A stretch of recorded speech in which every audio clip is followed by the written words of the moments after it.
Gibson County firefighters volunteered their time today to sharpen their skills for themselves and their community. Firefighters from around the county have been training each Sunday this month, all paid for through an almost $1 million grant that helped to buy equipment and technology too. WBBJ 7 Eyewitness News reporter Katie Shambo shows us what they've learned.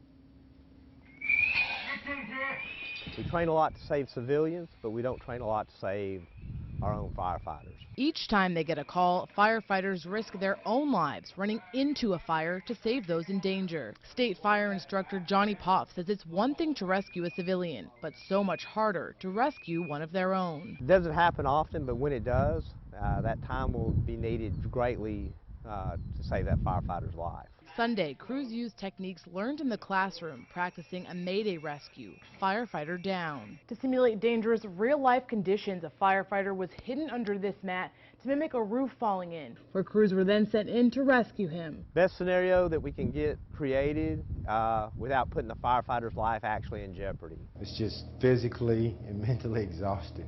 Even without the smoke and flames, Gibson County firefighter Chris Todd says rescuing someone when your sense of sight can't be used, it's tough.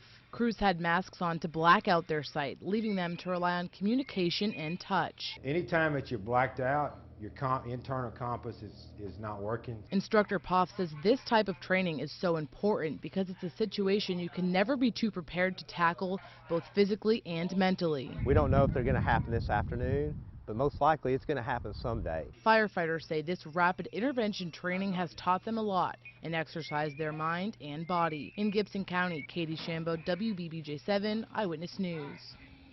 Next Sunday, we'll wrap up this series of rapid intervention training. Firefighters said the goal is to have some type of training monthly.